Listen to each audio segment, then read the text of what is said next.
you.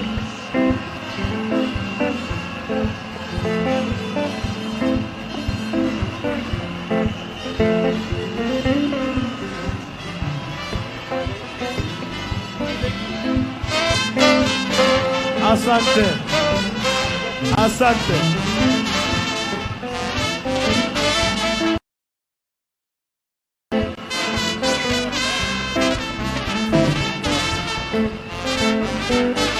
Haya, asante sana mama kwa kupatia sisi mama ili atukomboe, atusaidie nchi yetu ya Kenya.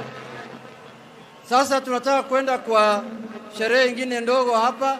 Kabla hiyo tuko hapa na Mheshimiwa Mwathi, tuko hapa na Mheshimiwa Maoke Maore, Masi Kakuya, Ruth Mwaniki na Mheshimiwa Mpuri Apuri, party leader wa Nompeo na East African Parliament. Tuko hapa na PS Unkuli na PS Richard Lisiampe, Senator Okongo Omogeni Senior Counsel. Sasa nataka tupate video ya baba kwa dakika 3. Baada hiyo tukue na speaker wa Kenya wa zamani Mheshimiwa Ole Kapara. Weka hiyo video ya baba ya documentary.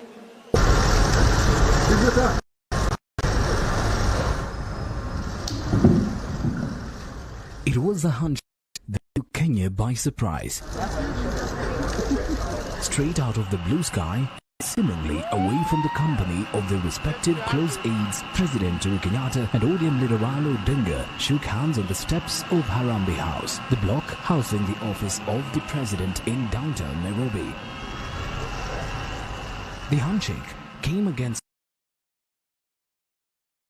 occasioned by the bitterly disputed 2017 presidential elections that included a rerun boycotted by Raila Odinga in October 2017. The handshake was a turning point for the heated political climate. It was a moment of statesmanship for both President Kenyatta and Raila Odinga, who had at the time styled himself as the people's president, complete with a contentious mock swearing-in ceremony at Uhuru Park.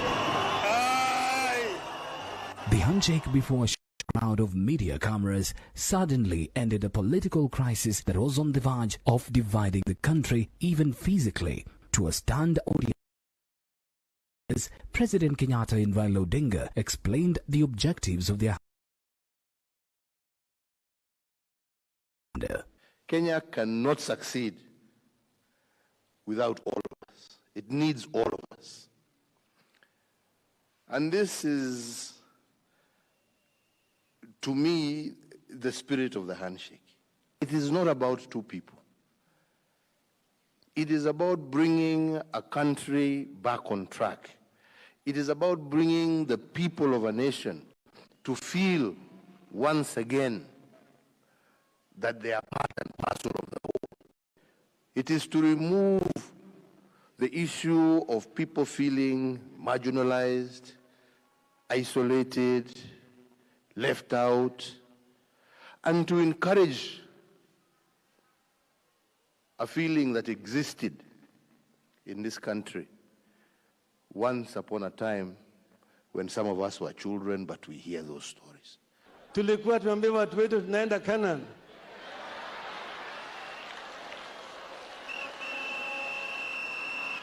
Lakini tulipofika kwa mto Jordan tukapata mamba pale.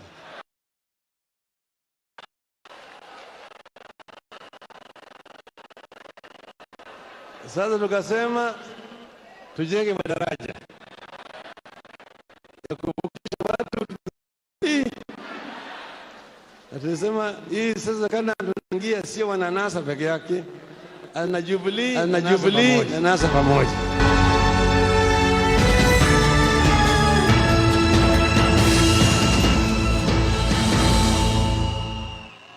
Born Raila Amolo in Maseno in January 1945, Raila Odinga is a scion of one of Kenya's foremost freedom struggle heroes, Jaramogi Ajuma Oginga Odinga. The older Oginga was an independence firebrand, that together with Jomo Kenyatta and other leaders fought the cause of ending colonial rule and negotiated the constitutional order of Kenya at the famous Lancaster conferences in London. And to a politically conscious father was Raila Odinga born. And as a child growing up, he watched his father rise up to become the country's first vice president when Kenya was declared a republic in 1963. Harambee! Kama shamba yetu harambee! Raila Odinga's own political consciousness set in the mid-1970s when it became apparent that the country was on a general relapse, complete with the rise of official political intolerance. Events that included political assassinations and intimidation, arrest and detention of government critics quietly stoked the reformist flames inside Raila Odinga, and by the end of the 1970s and the beginning of the 1980s, he joined the list of those targeted as critics of the repressive state. A coup attempt by elements of the Kenya Air Force on the 1st of August 1982 marked a turning point for Raila Odinga as he was detained and tortured, having been falsely accused of a role in the coup attempt.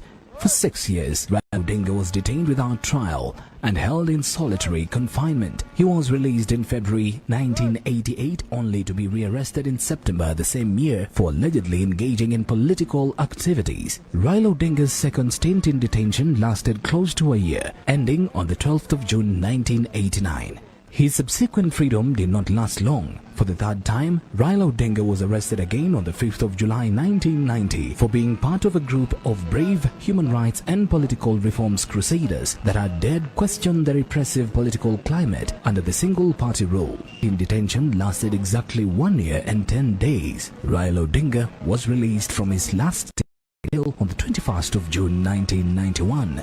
In October 1991, fearing assassination and against a backdrop of violent state repression, Raila Odinga fled the country to begin life in exile. He sneaked into Uganda disguised as a priest and proceeded to exile in Norway. Life in exile was not to be too long. Back home, the struggle he had been part of was bearing fruit faster than some anticipated. In December 1991, the notorious Section 2A of the Constitution was repealed and Kenya reverted to the multi-party system it abandoned in the 1960s.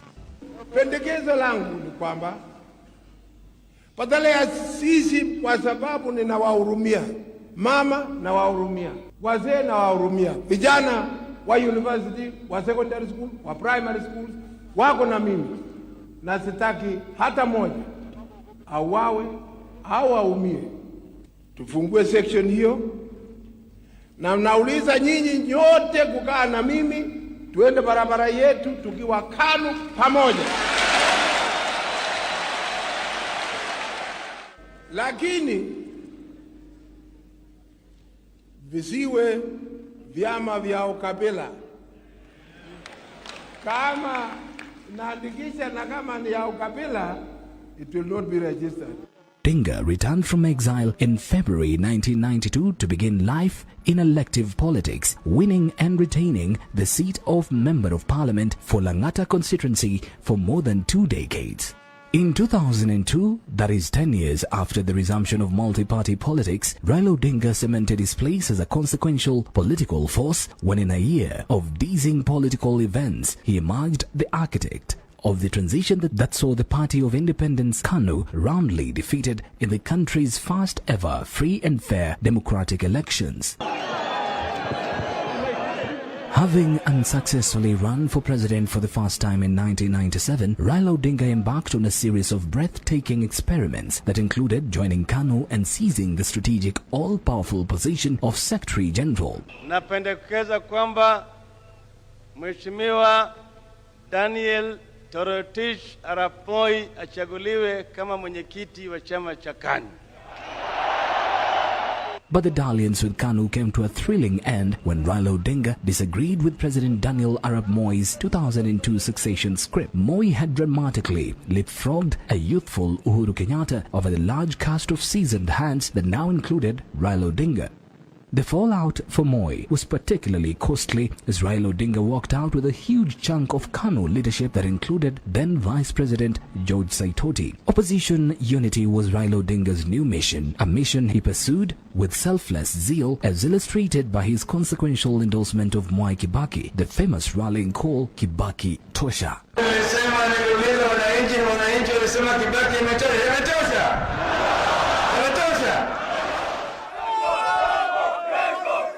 The formation of the National Rainbow Coalition (NARC) and the endorsement of Mwai Kibaki proved a political masterstroke. KANU and Moi were outfoxed, and Raila Odinga's energetic campaigns across the country constituted the final rites for a party whose assured defeat was just an election away.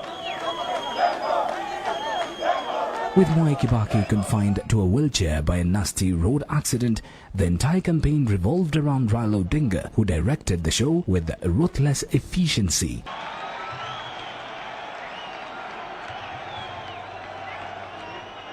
Kibaki and NARC won resoundingly, and Raila Odinga sat in cabinet as Roads and Infrastructure Minister. Having been elected on the promise of reforms and a new constitution, NARC embarked on the process, albeit with increasing reluctance among conservatives in government that felt reforms were no longer necessary after the removal of Moi and KANU from power. But Raila Odinga pressed on. And the Bomas of Kenya process of reviewing the constitution finally began. With conservatives shifting the game to the content of the proposed constitution, Raila Odinga formally drew the line and successfully opposed what he termed a mutilated version of the constitution NARC had promised Kenyans. In 2005, Raila Odinga resoundingly won the no vote against the proposed constitution. Against the back of that victory, the Orange Democratic Movement, ODM, a party styled from the symbol of the no vote, was born, and retaining the voting patterns of the 2005 referendum, and with Raila Odinga's presidential candidate, ODM was a sure bet of its supporters in the 2007 election.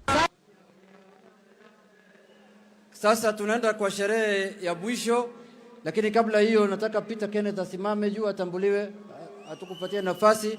Mheshimiwa Peter Kenneth yuko hapa, Senator Amos wako yuko hapa, na Women Rep ya Nairobi Madam Pasaris, Esther Pasaris. Sasa nataka kualika former Speaker of the Kenyan National Assembly, Mheshimiwa Francis Ole Kaparo. Mheshimiwa, karibu.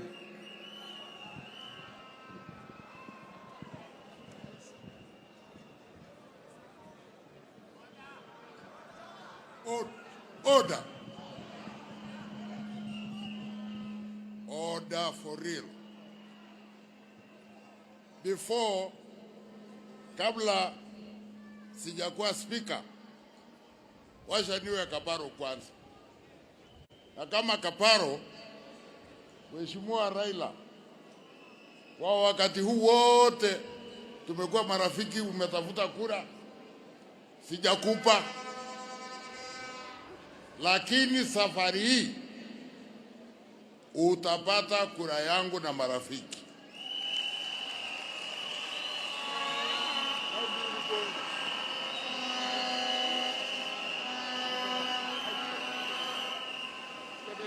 Na najua siko peke yangu. Kuna wengi tu Kenya mzima hii ambao kwa mara ya kwanza wataungana na wale wengi miaka yote wamekupigia kura na utashinda. Sasa washa nirudi kazi hiyo ingine. Sio imetosha? Kazi yote ambayo inafanywa lazima kuwe na mazao. Na tumekaa mchana mzima tumezungumza, tumeimba. Sasa itafika wakati wa kutoa uamuzi. Lakini nataka kufanya hakikisho hii. Mkutano huu ni wa Kenya, sio ya ODM. Hiyo pengine itakuweko baadaye. Kuna ODM wako hapa, vyama vingine wako. Hii ndio azimio la umoja.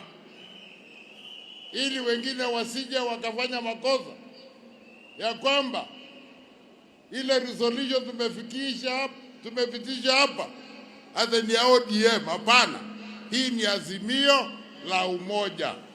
Tumefahamiana sasa, na kuna bwana aliyeleta mjadala atakuja kuwasomea mjadala huo, tutachangia kidogo, alafu tutaweka kwa kura ya umma. Yule bwana alileta mjadala hapa ni Dr. Nyamu Joka. Sijui kama bado una haja na mjadala wako, na kama uko nayo kuja wasilisha.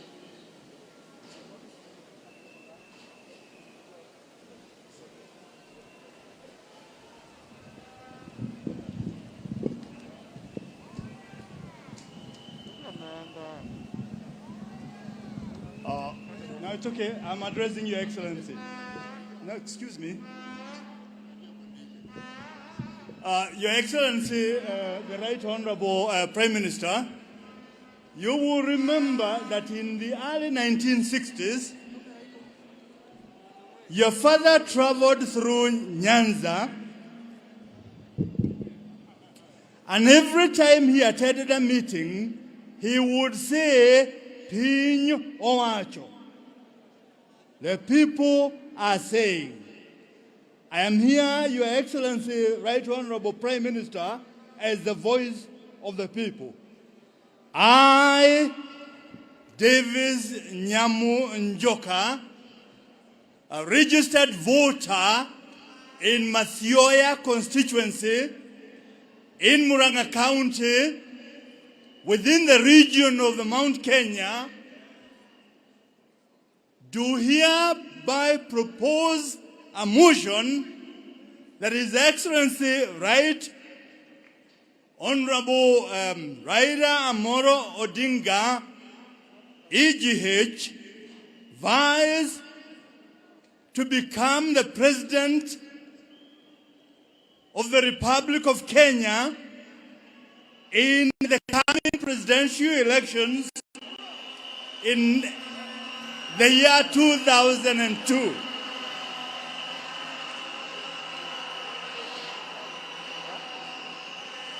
The reason why I'm making this proposal is because we as Kenyans believe that we are safe in your hands as the President of the Republic of Kenya, because you are a young and patriotic Kenyan who will carry our hopes for a safe and equitable society in the Republic of Kenya.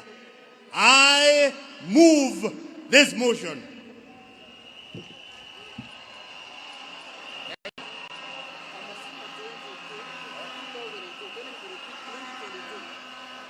Okay? Order. You must read your motion well. The copy I have is that the election will be in August 2022, not 2021. Is that what you mean? I read 2022. Thank you. Do you have a seconder? Where is the seconder?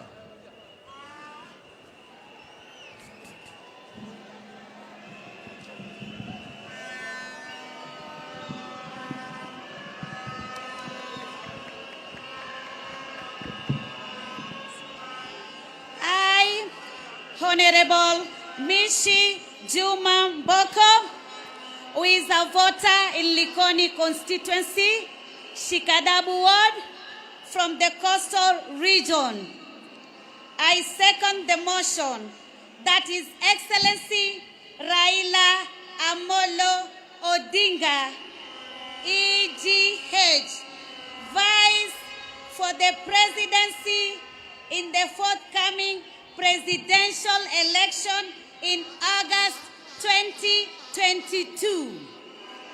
I am confident that Baba Raila Amolo Odinga has what it takes to transform the economy while embracing digitalization, creating employment, and ensuring inclusivity. I believe devolution will thrive. I beg to second the motion.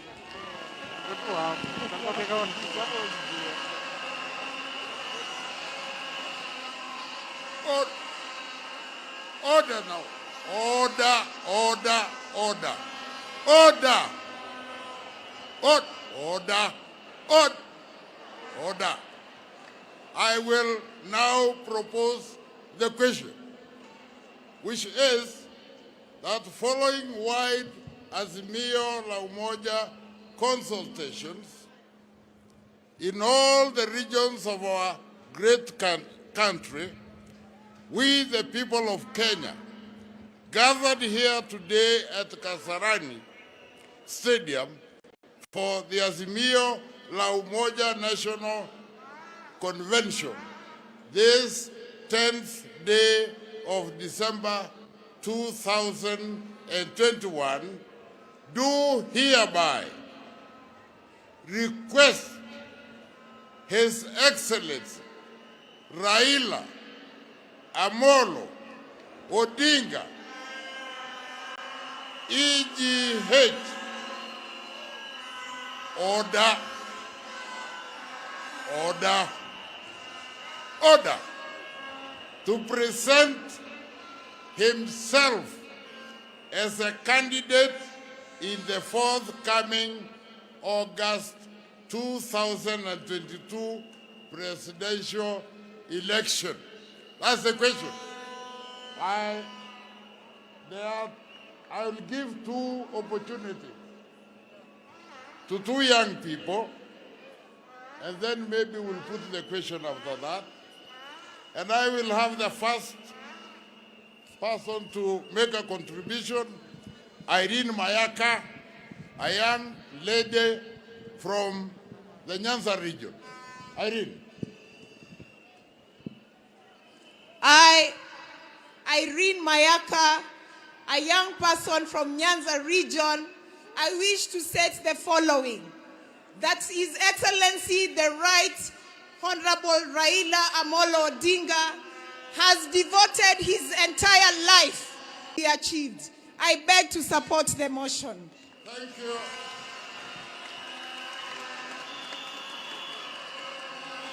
I think I will give the last intervention to another young person from the western side of our country, Mr. Moffat Mandela. I, Moffat Mandela, from the Western Kenya, a youth from Western Kenya, wish to state the following: that this country needs a statesman at the helm of political leadership. His Excellency Raila Amolo Odinga has always put this country first. That he has always put this country before his personal and political interests. His Excellency Raila Amolo Odinga has always had a big heart that is forgiving everyone that has always wronged him. His Excellency Raila Amolo Odinga is a man of great humility, and it is these qualities that we need in a leader that will take this country forward. It is in this background that I want to support. Thank you.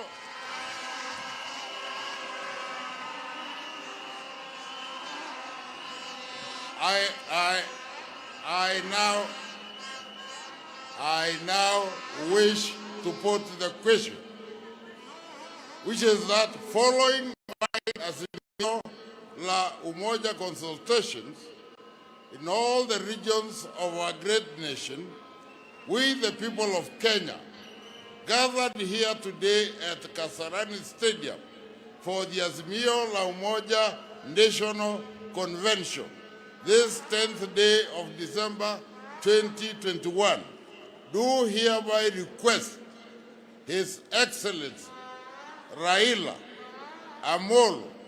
Odinga, EGH, to present himself as a candidate in the forthcoming presidential election in August 2022. As many as of that opinion say aye.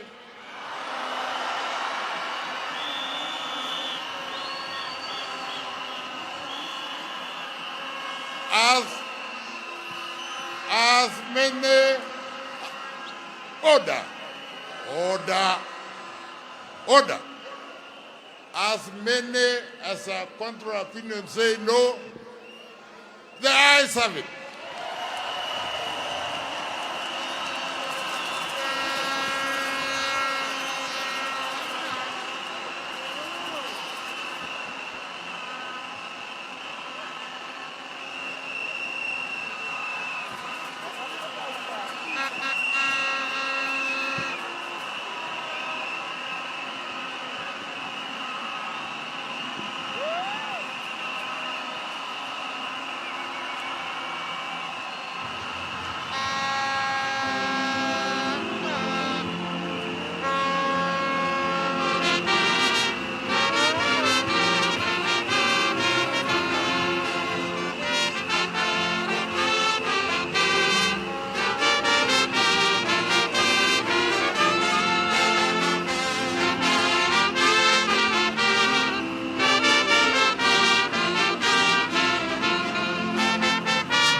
Vijana we! Vijana we! Wakenya we! Asanteni sana. Asanteni sana. Haya. Distinguished guests, ladies and gentlemen, fellow Kenyans, I am very delighted and I stand before you here today, a proud son of Kenya, a liberation fighter and a servant of the people for the last 50 years. Today, I boldly declare that I am neither repentant nor regretful of my own experience in the fight for a liberated Kenya.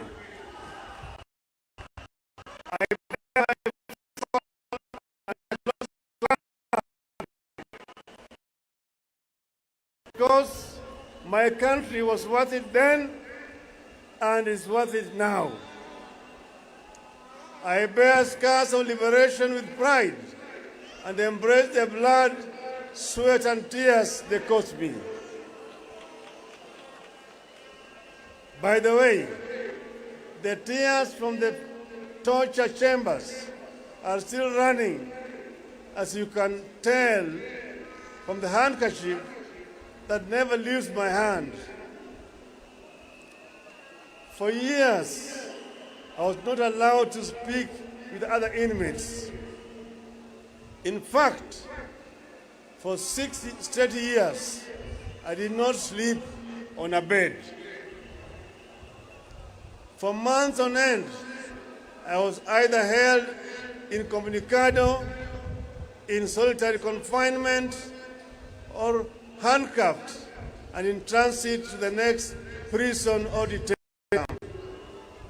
A relative died, including my beloved mother and my own brother, and I never got the chance to say goodbye. I would not wish this to torment upon anyone, not even my worst enemy. Together with my comrades who endured torture and survived those dark days of despair, we would never let Kenya degenerate down the road of terror. No, not on our watch, not on my watch. But there was a positive side to my story. It's about a friend, Alando, of legendary beauty, with brave heart of Luanda Magere. And this is the woman who stood by me when I was shunned by many.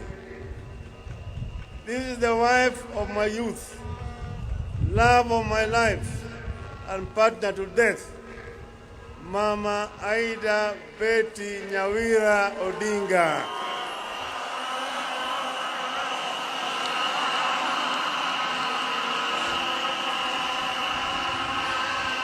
In those hard times of long and uncertain incarceration, if I was not reading the Holy Bible, I found deep solace in Mama Aida's love and support. She became a constant guest of the police cells through constant arrest and harassment. I can't thank her enough. Thank you, darling. Fellow citizens, what makes a great nation is not the man it produces, but the man it honors. That is why I would be remiss if I do not pay homage to those that gave us the sacred license to stand tall, to speak free, and to think big on this very day. And here I'm talking about my comrades in arms, both alive and those who have fallen. I pay homage to those who have gone before us, the fallen heroes of the second liberation. These include Kenneth Nyindo Matiba and Charles Rubia. Many do not recall that I was detained at Community Maximum Prison on the same day with two compatriots on the 5th of July 1990 for demanding multipartyism.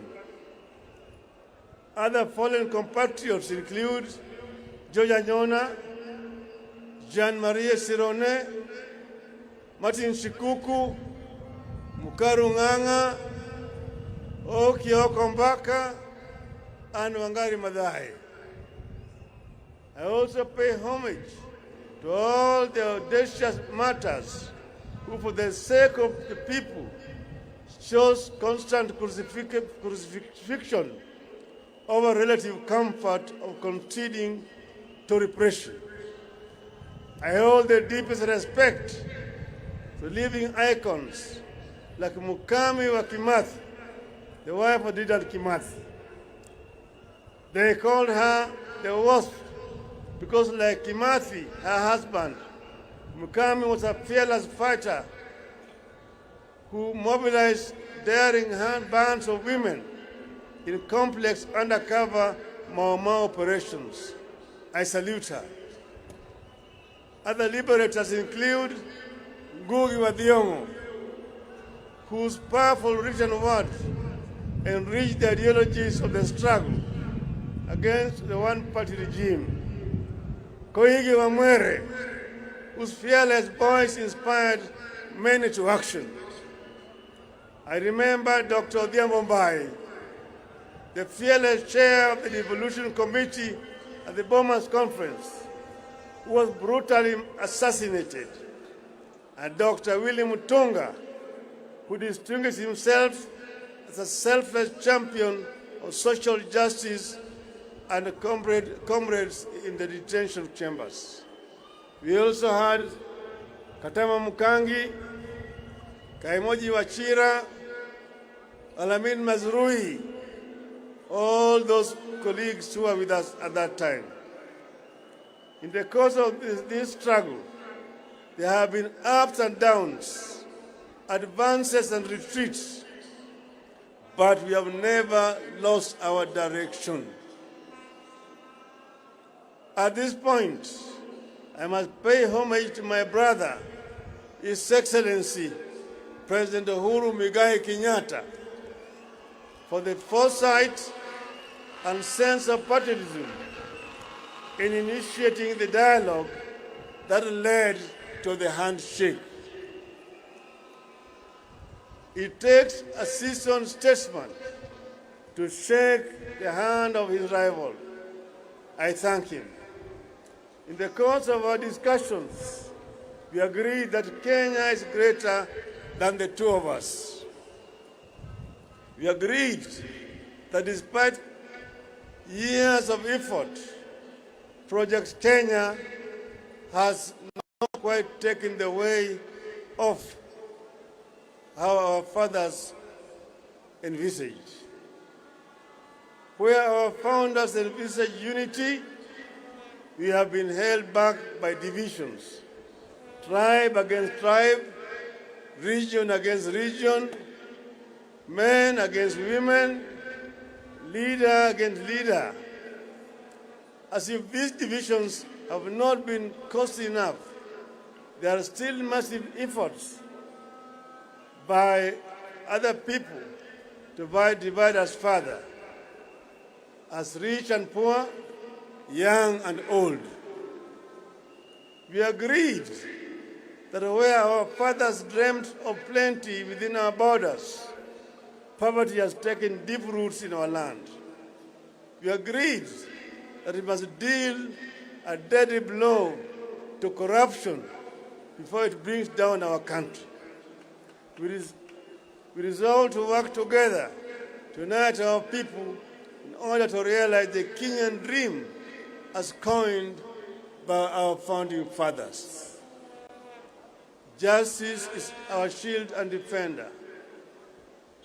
May we dwell in unity, peace and liberty. Plenty be found within our borders. That is the foundation of the Azimio la Umoja. I must add here that with this reconciliation, I ask for nothing, and I will never ask for anything except the opportunity to serve.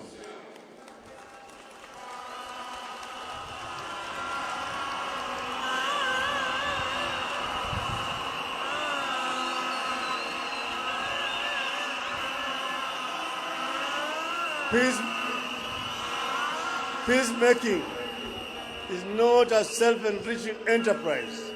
It is a calling from God. Blessed are the peacemakers, for they shall be called the children of God. Fellow countrymen, let me shift gears now to other stories, those that I witnessed, listened to, and collected on my Azimio la Umoja tour of every corner of our greatest republic over the last 3 months. This meeting today, the culmination of the Azimio la Umoja journeys you have taken together. And you have already seen through the videos some of the issues that were raised during the consultations. Kenyans spoke from their hearts during the 15 Azimio la Umoja mammoth meetings. At the coast, wananchi reminded me that land issues remain a subject of pain.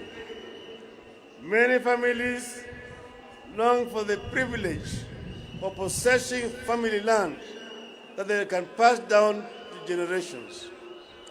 They cried about the huge impact of the standard gauge railway on their businesses. We traveled into the river North Rift, and there I listened to concerns of residents whose livelihoods are being destroyed by cartels in agriculture. People who import maize while farmers are stuck with their maize. They lamented the collapse of the dairy and tea sectors and the high cost of farm inputs. The communities of West Pokot County wondered where there was a West Pokot when there is no East Pokot. They asked to be identified specifically as a community in the national census with a code and their own development projects, and the creation of 2 more constituencies and 5 wards. I also spent time in the Mount Kenya, both west and east, and I can confirm to this congregation that if the mountain was smooth, it would be impossible to climb it. The mountain has to be bumpy for you to scale it. On this, I'm happy to note that I've reached very close to the peak. I've seen the Batian and the Lenana peaks, and the people have promised that we shall walk together to the promised land yonder, if I prove that I understand and shall address their concerns. Residents express concerns about the equitable distribution of development resources within the region and the proportional representation. They summarize it in the one call: 1 man, 1 shilling, 1 vote. And they want to earn more from their tea, coffee, pyrethrum, vegetables, potatoes, rice, and dairy. Nyanza complained about non-functioning and collapsed cotton, sugarcane, fishing, tobacco, tea, and soapstone industries, and the denial of economic opportunities for the region. In Turkana, the continuing challenge of general insecurity, poverty, drought, and famine were raised repeatedly. In the lower eastern, the local communities complained of a serious lack of water, recurring famine, and lack of economic opportunities. Northern Kenya felt profoundly let down by Nairobi. Their children are being denied identity cards by their own country. Education is collapsing due to insecurity, and livestock sector is severely threatened by drought and disease. I took note that while our people of Mount Kenya spoke of 1 man, 1 vote, 1 shilling, Northern Kenya spoke of 1 man, 1 kilometer, 1 shilling. Indeed, Kenya is diverse in its needs and its ideas to address the needs. In Western Kenya, I was repeatedly reminded of the local industries like sugar that had been allowed to collapse due to corruption, neglect, and mismanagement. Fisheries and mining are struggling. Young men and women who would have gained from the local thriving industries spoke of how they are forced to migrate from home to seek opportunities elsewhere. The Mag community is worried about a lack of livestock and pastoralist economy. They worry about the environmental degradation upstream, which impacts them directly. They have their historical injustices over land. Then they are also concerned about the environmental degradation and the Mau forests. These are just some of the concerns that I noted, internalized, and I took them on as a personal mission. Listening to our people made me look back over the last 5 decades. It became crystal clear that while much has been achieved, much remains to be done. I stand here deeply concerned, indeed horrified, at how our peers at independence left us far behind.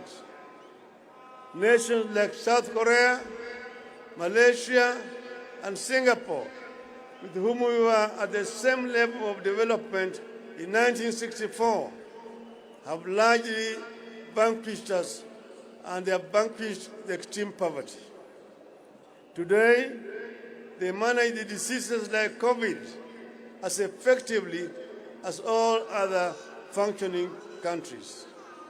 Their education systems have dealt a deadly blow to the ignorance and put them in the Premier League of the fourth industrial revolution. You have to change tact. You have to catch up. Fellow Kenyans, following the listening hours and to address the concerns that have emerged, we came up with a 10-point people's program as follows. Point number 1,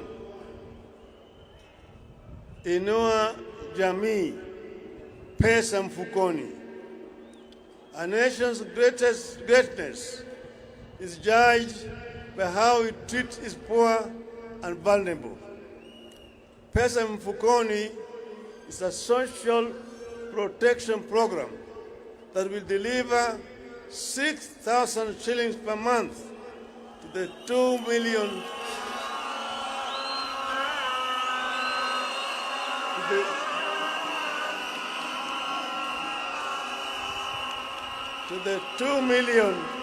of the country's most needy families.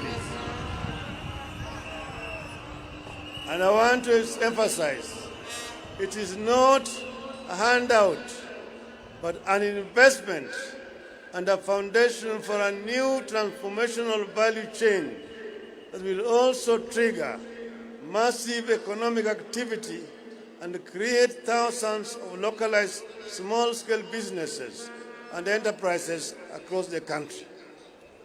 This will lead to millions of jobs and the eventual development of a thriving middle class. The resulting middle class and small and medium enterprises will be a robust market for larger, more national corporations. Point number 2, Baba Care. Each of us has experienced the all-consuming strain that accompanies the ill health of a family member. We will ensure that each and every Kenyan has a social insurance, a health insurance plan. Those who cannot pay, the government will pay for them, so that no Kenyan should die or suffer or lack treatment because of lack of money. Point number 3, kazi kwa wote. This is about securing the welfare of the people by generating avenues for productivity through job creation programs, for investing in the critical Juakali sector and other macroeconomic stimulation schemes. Point number 4, uchumi kwa kina mama. This will focus on the true multipliers of the wealth in our community, our women. The program will unlock access to financing for women-led businesses and provide support for women and other enabling factors such as access to assets for production, land tenure, and proportional representation in all government levels. Point number 5, hashtag inawezekana. We know that our youth are closer to the future than we are, but they are exploited as cannon fodder for bad politics. Now more than ever, we need to invest in preparing our youth for that future. The program will equip our youth with the mindset, skills, funds, and technology to enable them innovate at par and even surpass their global counterparts. Point number 6, waste not a single child. Education is non-negotiable. This program will be an aggressive scheme to ensure that all, not some of our children, get rightful access to quality education. Point number 7, for Northern Kenya. Sorry. Point number 7, fukuza njaa. The aim here is not to merely feed, but to generate agricultural bounty that Kenya has the potential to produce. We will factor in climate change, adaptation, and mitigation to support and help realize high agricultural productivity across the nation. Point number 6 is about Northern Kenya, where children have dropped out of school because of lack of teachers. We will have affirmative action program to ensure that teachers are admitted at a lower rates so that we can have sufficient teachers to teach in schools in Northern Kenya.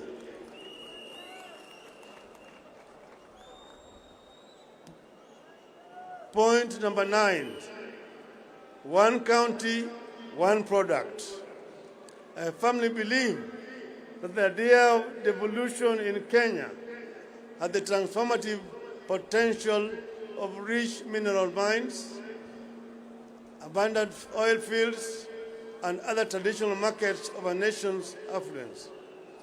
One county, one product program is designed to be a launch pad to a Kenya which consumes its products, exports excess, and registers surpluses, not deficits. The national government will support materially and technically towards an ultimate vision where the 47 counties will begin industrializing at unstoppable rates. The 10th pillar of my vision has to do with the principles of administrative continuity. By continuity, I mean building and improving on the gains that have been made by the administrations that came before. Africa suffers a retrogressive mindset of starting afresh instead of advancing existing accomplishments. When one administration sets up something, the next knocks it down. This makes many countries in the continent stuck in a constant state of ignition, never making it to acceleration and takeoff. Kenya must not be a start-stop nation. This is a waste of time and resources and should not be entrenched in Kenyan political culture. For example, President Kenyatta's Linda Mama program could not have worked without the construction of health facilities and upgrading of transport networks that we undertook during the Grand Coalition government. The plan for a rapid bus transit system could not have been operationalized without the construction of the Thika and Mbagathi roads. The plan for the Lamu port dates back to 1972, when President Mwai Kibaki was finance minister. It took almost 50 years for it to be launched by Kibaki as president in 2012, as he was leaving office.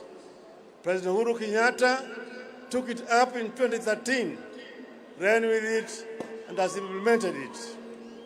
Lamu project is one whose ultimate vision I see clearly. Ignore it squanders opportunity.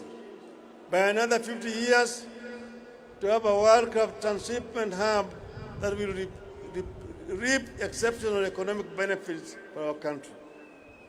My manifesto will bear a crystallized description of the 10-point People's Program, delving into workings and plans that will actualize it for the people.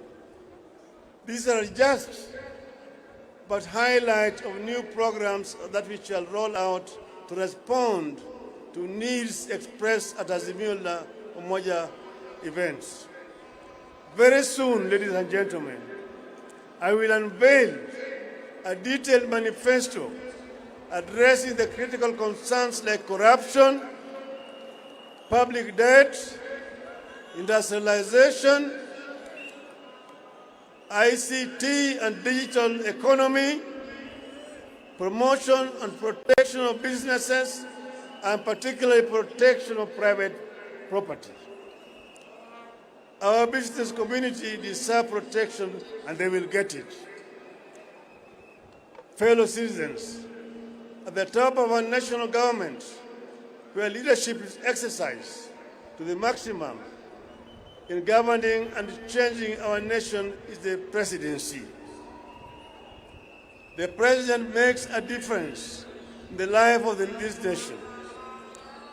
Having listened to your calls during our conventions, give my credential to this congregation and the nation at large, and having spelled out the people's aspirations as I understand them, and the Azimio la Umoja, and having given my 10-point vision for Kenya on this day of December 10th, 2021, I, Raila Odinga,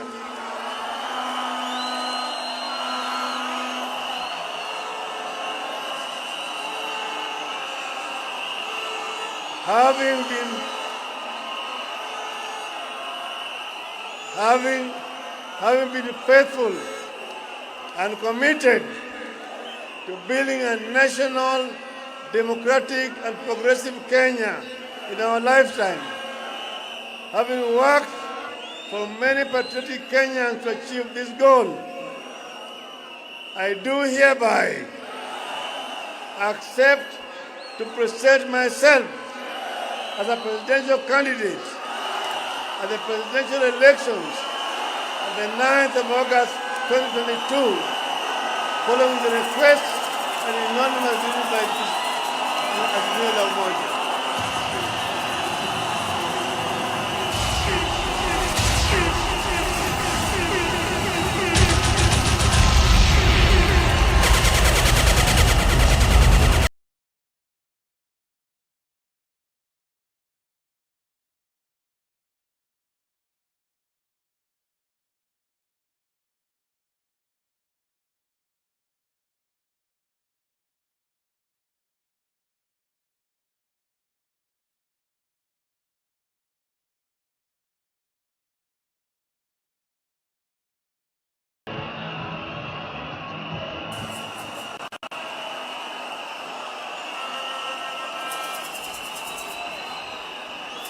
let me add, I'm not running for the president to oppose anyone, but to propose better policies. I'm in this race to build one indivisible nation. I'm not at war with any personalities. I'm at war with ideologies that will lead this nation in the wrong direction. Ideologies that divide us instead of uniting us. Ideologies that put the personal above the national good. Now, I want you to listen to me. Vijana mpo? Vijana hoi? Wacha nimalize kwa Kiswahili. Mimi natoa shukrani kwenu nyote kwa kufika siku ya leo kwa wingi kwa hii sherehe yetu ya leo. Na sasa mimi nataka kutangaza, baada ya sisi kuzuru Kenya mzima na kuongea na Wakenya, nilikuwa nimewauliza, baba aendelee siendelee? Aendelee siendelee? Sababu leo nimejibu ati baba ataendelea, na tarehe 9 mwezi ujao, mwezi wa 9, baba atakuwa kwa kinyang'anyiro ya kugombea kiti cha urais wa Jamhuri ya Kenya.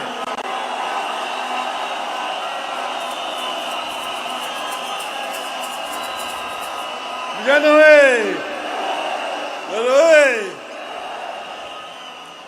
Lakini vile vile mimi nasema, baada ya kuzunguka kila mahali, tulikubaliana na ndugu yangu Uhuru Kenyatta tutaleta Wakenya pamoja, na kuna vitu vitano.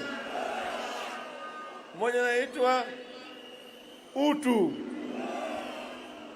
pili ni undugu, tatu ni umoja, nne ni usawa, tano ni uzalishaji. Haya yote tuliunganisha pamoja na kitu kinaitwa azimio la umoja. Kwa hivyo nataka lend my ears. Ngojeni kidogo vijana. Ngojeni kidogo vijana. Vijana we! Vijana we! Vijana we! Natangaza kuanzia leo azimio la umoja itakuwa azimio la umoja movement, na itakuwa ni mseto. It will be a coalition. Azimio la umoja movement. Na nikisema azimio, mnasema inawezekana. Azimio la umoja. Azimio. Azimio. Azimio.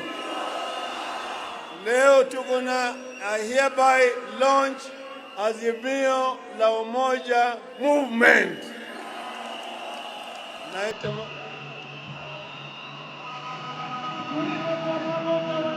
Tuimbe kwa pamoja.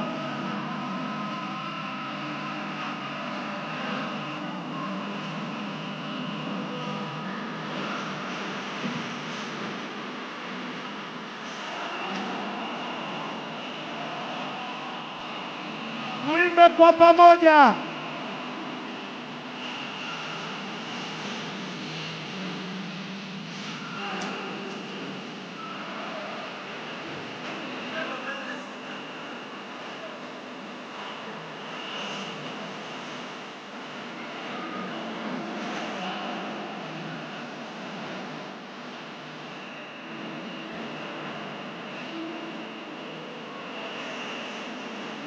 Tushangilie.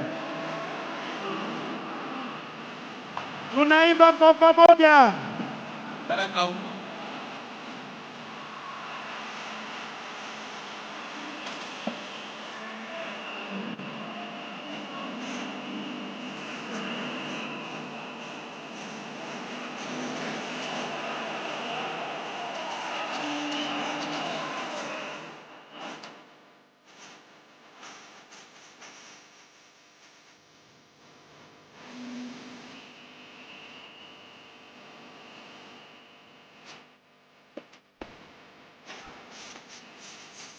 Tupeperushe mabango na kofia na mikono yetu yote. Akina mama vigelegele.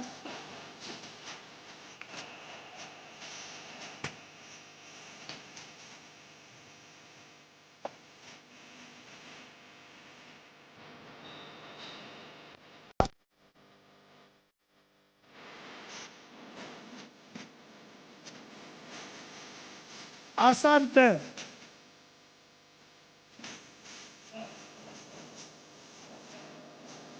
Asante sana.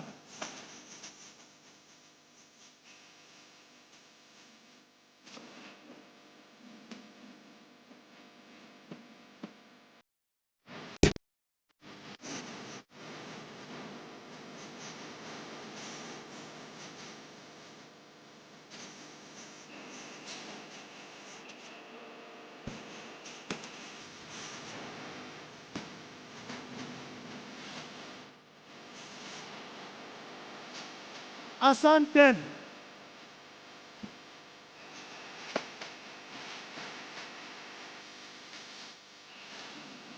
Asante sana. Asante DJ.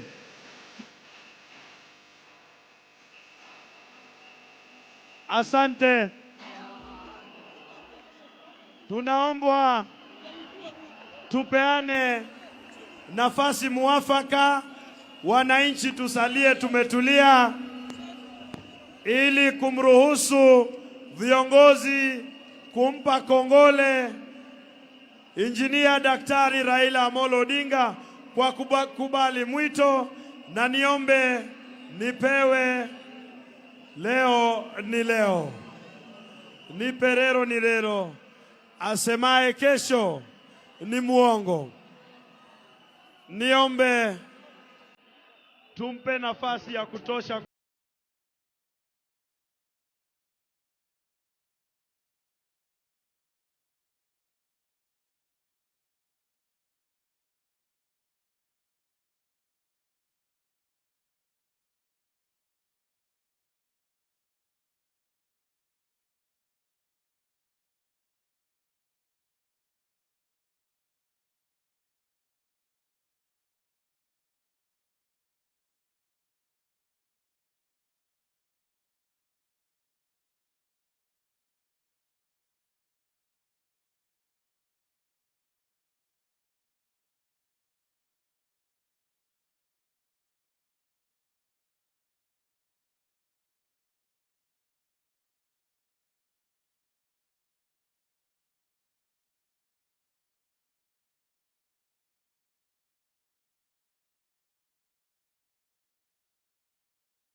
Thank you.